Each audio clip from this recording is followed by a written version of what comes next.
रिया भक्ति पवित्र कहानियां।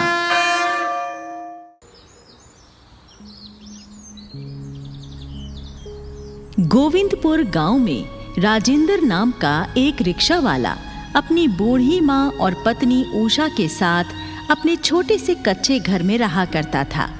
राजेंद्र सुबह सवेरे ही अपनी रिक्शा लेकर गांव के बाहर मौजूद बस स्टैंड पर आ खड़ा होता था और सवारियों को तलाश करने लगता था। माधोपुर, हरिपुर, हल्दीपुर, अशोक विहार वाले भैया आ जाओ। माधोपुर, माधोपुर, माधोपुर, हरिपुर, हरिपुर, हल्दीपुर, हल्दीपुर, अशोक विहार वाले आ जाओ भैया। और फिर राजेंद्र रिक्शा में सवारी बैठाकर सवारी को उसके ठिकाने पर छोड़ आता था।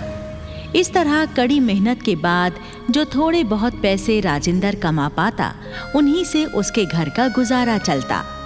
राजेंद्र की बूढ़ी माँ मोतियाबिंद के कारण साफ साफ देख भी नहीं पाती थी और उसके जोड़ों में भी दर्द रहता था। राजेंद्र की पत्नी उषा भी गर्भवती थी और पेट भर भोजन ना मिल पाने के कारण काफी कमजोर हो गई थी। उषा को शिव आराधना की बड़ी लगन थी। वो हर रोज गांव के शिव मंदिर में जाकर मंदिर की साफ सफाई करती और शिव जी की पूजा किया करती। ये उषा का रोज का नियम था। हे महादेव, हे भोलेनाथ, आप तो जगत के पालनहार हैं। मुझ दुखियारी की गरीबी भी दूर कर दो भगवान। मेरे भाग्य में भी थोड़ा सा सुख लिख दो। मुझे भी धन्य कर दो भगवान। जिस दिन राजेंद्र को एक भी सवारी नहीं मिलती और वो खाली हाथ घर आता तो राजेंद्र की माँ उससे कहा करती थी, अरे बेटा राजेंद्र, तो ये रिक्शा चलाने का काम छोड़कर कोई दूसरा काम क्यों नहीं कर लेता? देख बेटा, बहू गर्भ से है। ऐसी हालत में बहू का भूखा रहना ठीक नहीं है। अरे माँ, आज के दौर में काम मिलना आसान नहीं होता और फिर मुझे कोई काम भी तो नहीं आता दूसरा रिक्शा चलाने के सिवा। अरे आप दोनों इतने परेशान क्यों हो जाते हैं? कष्ट भोगने का नाम ही तो जीवन है। मेरे भोलेनाथ सब कुछ देखते हैं। वो एक दिन जरूर हमारा भाग्य बदलेंगे। उषा को भोले शंकर पर पूरा विश्वास था कि एक दिन शंकर जी उनका भाग्य जरूर बदलेंगे। इसी तरह सुख दुख झेलते हुए राजेंद्र का परिवार अपना समय बिता रहा था। एक दिन अचानक जब राजेंद्र अपनी रिक्शा लेकर घर से काम पर जाने ही वाला था तो राजेंद्र को खून की उल्टी हो गई। उषा दौड़कर गई और गांव के वैद्य जी को बुलाकर लाई। वैद्य जी राजेंद्र की नाड़ी देखकर बताते हैं, देखो उषा बेटी, खाली पेट रिक्शा खींचने की वजह से राजेंद्र का फेफड़ा फट गया है। तुम इसे तुरंत किसी अच्छे से अस्पताल में भर्ती करवा दो, वहीं इसका इलाज हो सकता है। घर में तो 2 वक्त की रोटी के भी लाले पड़े हुए थे। ऐसे हालात में राजेंद्र को अच्छे अस्पताल में भर्ती कराना उषा के बस से बाहर था। उषा मंदिर में जाकर भोले बाबा से प्रार्थना करने लगती है, हे भोलेनाथ, मुझे भागिन पर कुछ तो दया करो। मैं गरीब लाचार अपने पति का इलाज नहीं करा सकती। आप अपनी कृपा से मेरे पति को ठीक कर दो भोलेनाथ। मेरी भक्ति की लाज रख लो प्रभु, लाज रख लो। उषा प्रार्थना करते करते रोने लगती है। तभी वहां पर मंदिर के पुजारी जी आ जाते हैं और उषा को रोती देखकर पूछते हैं, उषा बेटी, क्या बात है? आज तू इतनी दुखी क्यों है? उषा पुजारी जी को अपनी सारी दुख भरी कहानी सुना देती है। तो पुजारी जी कहते हैं, बेटी, तू तो महादेव की परम भक्तनी है। तू चिंता मत कर, तेरी करुण पुकार भोले बाबा जरूर सुनेंगे। पुजारी जी उषा को कुछ रुपए देकर कहते हैं, उषा बेटी, ये कुछ रुपए हैं मेरे पास, इन्हें तू ले ले। घर का खर्च चलाने में तेरे काम आएंगे। रख ले बेटा, रख ले। उषा पैसे लेकर मंदिर से चली जाती है और सीधा बनिए की दुकान पर पहुंचकर थोड़ा राशन खरीदती है। लाला जी, 2 किलो आटा, 1 किलो चावल और आधा किलो दाल और आधा किलो चीनी दे दो। बनिया उषा को राशन का सामान दे देता है, जिसे लेकर वो अपने घर आ जाती है और फिर खाना बनाती है और तीनों लोग खाना खाते हैं। पुजारी के दिए हुए पैसों से 2-4 दिनों का खर्चा चल जाता है और जब राशन खत्म हो जाता है तो फिर से भूखे मरने की नौबत आ जाती है। उषा की सास कहती है, बहू, मुझे बड़े जोरों की भूख लगी है बेटा, कुछ खाने को हो तो ला दे। माँ जी, राशन का एक दाना भी घर में नहीं है, मैं आपको खाने के लिए कहाँ से दूं? राजेंद्र, जो कि खाट पर लेटा हुआ सास बहू की बातें सुन रहा था, उठकर खड़ा हो गया और कहने लगा, उषा, इस प्रकार काम नहीं चलेगा। मुझे रिक्शा चलाना ही पड़ेगा, नहीं तो हम तीनों भूखे मर जाएंगे। नहीं नहीं, आप रिक्शा नहीं चला सकते, आपकी तबीयत बहुत ज्यादा खराब है, आप लेट जाइए। नहीं नहीं, मुझे रिक्शा लेकर जाना ही होगा। हाँ, हाँ, हाँ, राजेंद्र जाने लगा, लेकिन चकरा कर गिर पड़ा। उषा राजेंद्र को सहारा देकर खाट पर लिटा देती है। देखा, मैं कह रही थी ना, आपकी तबीयत बहुत खराब है, आप रिक्शा नहीं चला पाएंगे। अरे तुम दोनों चिंता मत करो, मैं जाकर किसी के घर में झाड़ू पोंछे का काम ढूंढती हूँ। ज्यादा नहीं तो गुजारे लायक पैसे तो मैं कमा ही लाऊंगी। हाँ माँ जी, एक तो आप बूढ़ी हो चुकी हैं, ऊपर से मोतियाबिंद के कारण आपको नजर भी नहीं आता, आप कैसे कोई काम कर पाएंगी? आए तो फिर तू ही बता बहू, हम लोग कैसे जिएंगे? मेरे भगवान भोले शंकर जैसा चाहेंगे हम वैसे ही जिएंगे। फिलहाल खाने का इंतजाम करने के लिए मैं कुछ करती हूँ। उषा घर से बाहर चली जाती है और राजेंद्र की खड़ी हुई रिक्शा के पास आकर कुछ सोचने लगती है। क्यों ना इस रिक्शा को मैं चलाऊं? 2-4 सवारियां ढोकर कुछ रुपए तो मैं कमा ही लूंगी। उषा रिक्शा लेकर बस स्टैंड पर आ जाती है और सवारियों के आने की प्रतीक्षा करने लगती है। तभी स्टैंड पर एक बस आकर रुकती है और उषा सवारियों को पुकारने लगती है, आ जाओ, माधोपुर, हल्दीपुर, अशोक विहार वाले आ जाओ। सवारियां आती हैं, लेकिन उषा को गर्भवती देखकर उसकी रिक्शा में कोई नहीं बैठता। आए बहन, तुम तो गर्भवती हो, तुम्हें इस हालत में घर पर आराम करना चाहिए। माफ करना, हम तुम्हारे रिक्शे में नहीं जा पाएंगे। उषा बड़ी लाचारी से मन ही मन भगवान से कहती है,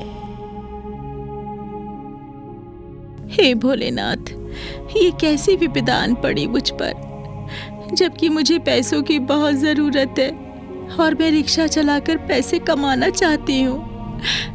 फिर भी कोई सवारी मेरी रिक्शा में बैठने को तैयार नहीं है। अब मैं क्या करूं भगवान? उषा खड़ी हुई अपने दुर्भाग्य का रोना रो रही थी कि तभी वहां पर शंकर भगवान के जैसा दिखने वाला एक आदमी आता है और रिक्शा में बैठ जाता है। उषा उससे कहती है, भाई जी, लगता है आप किसी नाटक कंपनी के कलाकार हैं, तभी तो शंकर जी का रूप बनाकर घूम रहे हैं। वैसे आपको जाना कहाँ है? हाँ बहन, मुझे तुम कलाकार ही समझो। मुझे शिव मंदिर ले चलो। उषा रिक्शा लेकर चल पड़ती है। एक तो भूखी, ऊपर से गर्भवती होने के कारण वो ज्यादा दूर तक रिक्शा नहीं चला पाती और बेहोश हो जाती है। रिक्शे में बैठे शंकर जी उषा को सहारा देकर रिक्शा में बैठाते हैं और खुद रिक्शा चलाकर उषा को उसके घर ले आते हैं। भगवान शंकर की कृपा से राजेंद्र भी बिल्कुल ठीक हो जाता है। राजेंद्र की माँ की आंखों की रोशनी भी आ जाती है और उषा भी होश में आ जाती है। उषा भगवान जी से कहती है, हाँ, आपके आने से मेरे घर में चमत्कार हो गया। मेरे पति ठीक हो गए, मेरी सासू माँ की आंखें ठीक हो गई। आप कोई कलाकार नहीं है, मैं आपको पहचान गई हूँ प्रभु, आप स्वयं भोलेनाथ हैं। हाँ पुत्री, तुमने मुझे सही पहचाना। मैं कैलाश का जोगी ही हूं। मैं तुम्हारी भक्ति से प्रसन्न हूं। मुझ में तुम्हारे अटूट विश्वास के कारण ही मैंने तुम्हें दर्शन दिए हैं। तुम बहुत ही परोपकारी और धार्मिक हो। बोलो, तुम्हें मुझसे क्या वरदान चाहिए? प्रभु, आप स्वयं मेरी झोपड़ी में पधारे, मुझे आपके दिव्य दर्शन हो गए। मैं तो सौभाग्यशाली हो गई प्रभु, मुझे और किसी चीज की इच्छा नहीं है। हे पुत्री, तुम्हारे मन में कोई लालसा नहीं है, ये जानकर मुझे अति प्रसन्नता हुई। मेरी कृपा सदैव तुम पर और तुम्हारे परिवार पर बनी रहेगी। तुम्हारा घर सदा धन धान्य से भरा रहेगा और मृत्यु के पश्चात तुम्हारी आत्मा को मोक्ष भी प्राप्त होगा। तथास्तु। आशीर्वाद देकर शंकर भगवान अंतर्ध्यान हो जाते हैं। उसके बाद राजेंद्र आश्चर्यजनक तरीके से रातों रात अमीर हो जाता है और अपने परिवार के संग सुखी जीवन बिताने लगता है।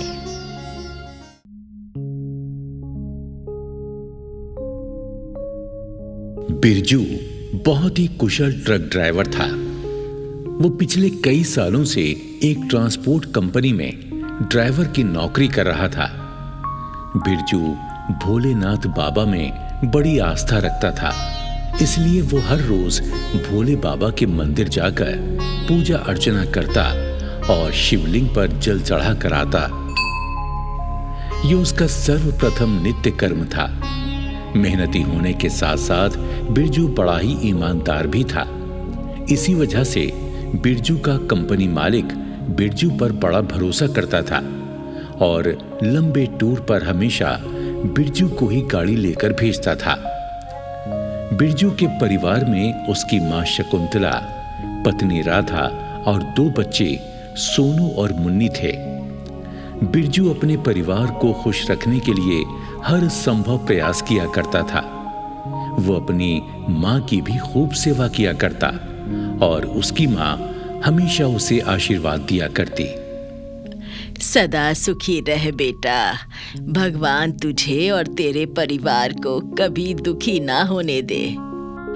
माँ, भोलेनाथ की कृपा और तुम्हारा आशीर्वाद मुझ पर हमेशा बना रहे, तो मुझे और क्या चाहिए माँ?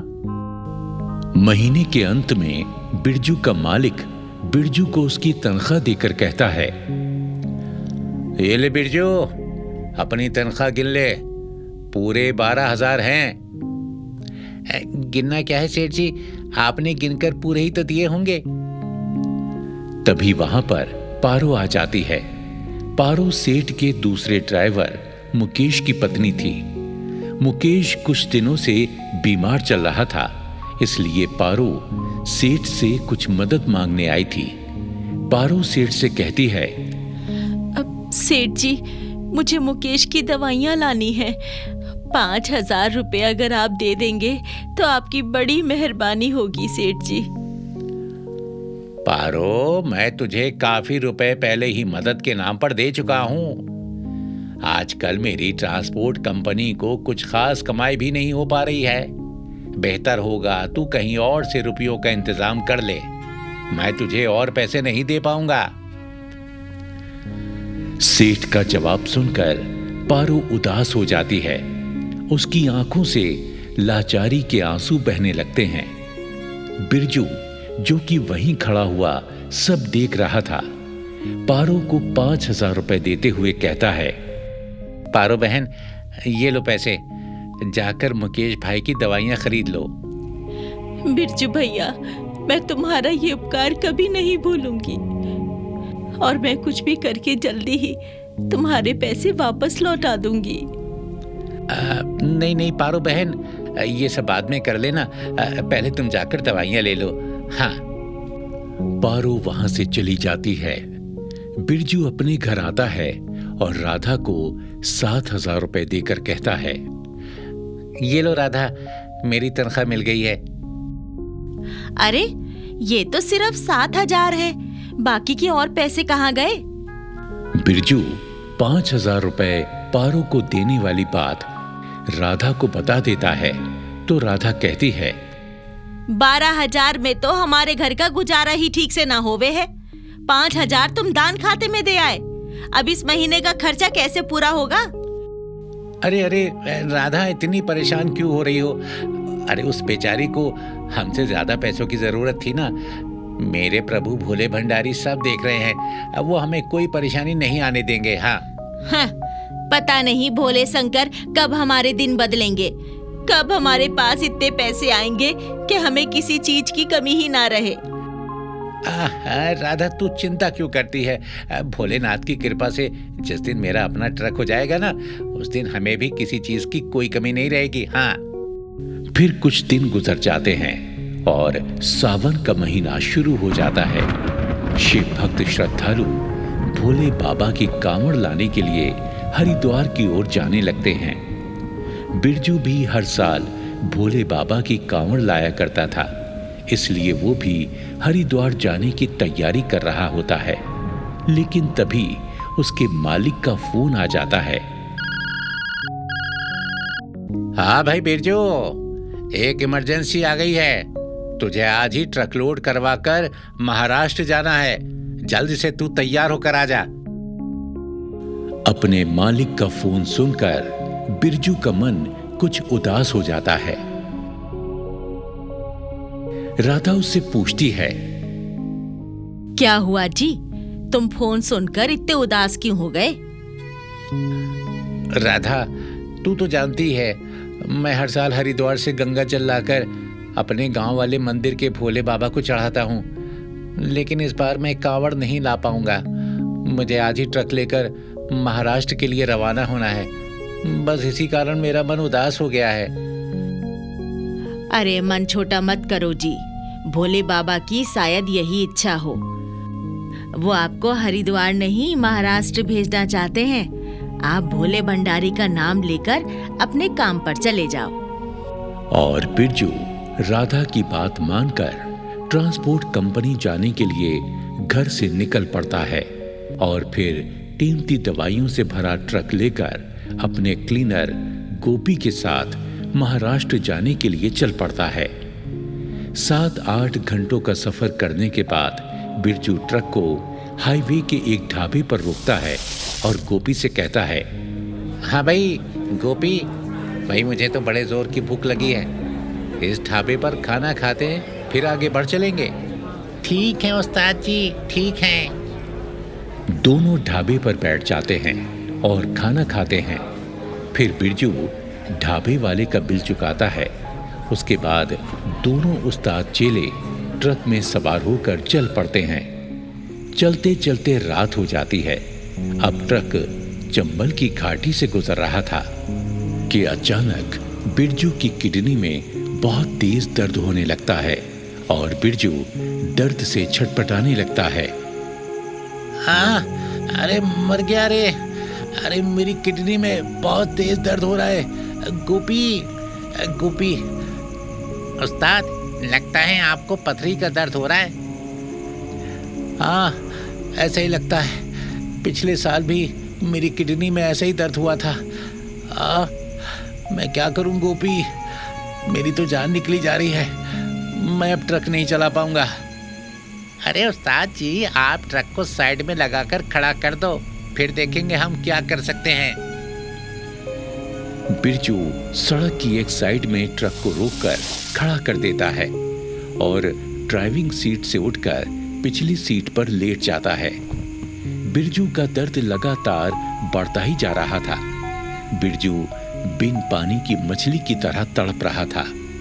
गोपी की कुछ समझ में नहीं आ रहा था कि वो किस तरह अपने उस्ताद की मदद करे, और गोपी को तो दूसरी चिंता भी सताने लगी थी।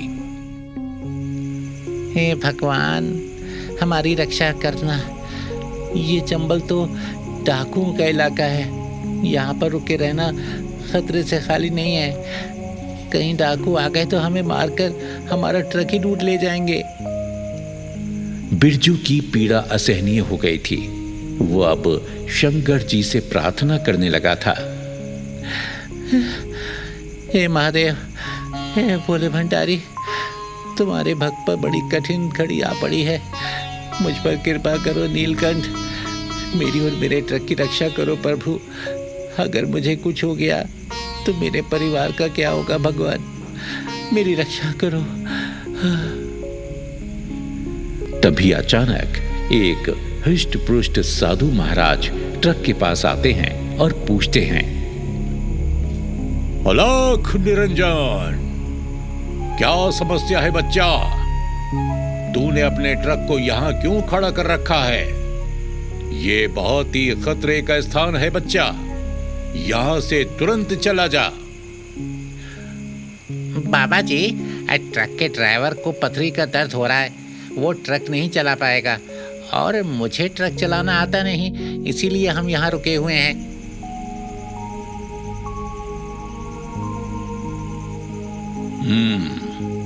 तू बोल तो सही। मैं तेरे ट्रक को चलाकर तेरी मंजिल तक पहुंचा दूं। मैं भी साधु बनने से पहले ट्रक ही चलाता था। ठीक है बाबा जी, चलिए, लीजिए, चला लीजिए ट्रक। ये रही चाबी। साधु बाबा ड्राइविंग सीट पर बैठ गए और दर्द से तड़पते हुए बिरजू को कोई बूटी सुंघाते हैं, जिसके प्रभाव से बिरजू को गहरी नींद आ जाती है। साधु बाबा कहते हैं, बच्चा, इस बूटी के प्रभाव से इसे गहरी नींद आ गई है। अब हमारे किसी अस्पताल पहुंचने तक इसे दर्द का आभास नहीं होगा। और फिर साधु बाबा ट्रक को लेकर चल पड़ते हैं। कुछ घंटों का सफर तय करने के बाद एक छोटा सा शहर आता है। साधु बाबा ट्रक को एक अस्पताल के सामने लाकर रोक देते हैं और गोपी से कहते हैं, बच्चा, तू अपने उस्ताद जी को इस अस्पताल में भर्ती करा दे। तेरा मेरा साथ बस यहीं तक था। अब मैं जाता हूं। अलख निरंजन। साधु बाबा ट्रक से उतरकर चले गए। तभी बिरजू भी जाग गया। अब बिरजू बिल्कुल ठीक था। उसकी किडनी का दर्द भी गायब हो चुका था। बिरजू कहने लगा, अरे वाह, अब तो मैं बिल्कुल ठीक हूँ। गोपी और वो साधु बाबा कहाँ चले गए? उस्ताद, वो तो ट्रक को यहाँ पहुँचाकर चले गए। ऐसा लगता है वो कोई देवदूत थे जो अचानक प्रकट हुए और हमारी सहायता करके चले गए। मैं समझ गया गोपी, वो साधु बाबा कौन थे? अरे वो कोई देवदूत नहीं थे, वो स्वयं भोले शंकर थे, जो मुझे पीड़ा में देखकर साधु बाबा के रूप में मेरी मदद करने आए थे। जय हो भोले भंडारी, आपने मुझे दर्द से भी छुटकारा दिला दिया और अपने दर्शन देकर मुझे धन्य भी कर दिया। ओहो उस्ताद जी, तो क्या अब अस्पताल जाने की जरूरत नहीं है? नहीं गोपी, अब तो मुझे मेरे भोलेनाथ का आशीर्वाद मिल चुका है। अब कोई दिक्कत नहीं आएगी। चलो अब यहाँ से चलते हैं। बिरजू ड्राइविंग सीट पर बैठ गया और कहने लगा, बम बम भोले, बम बम भोले।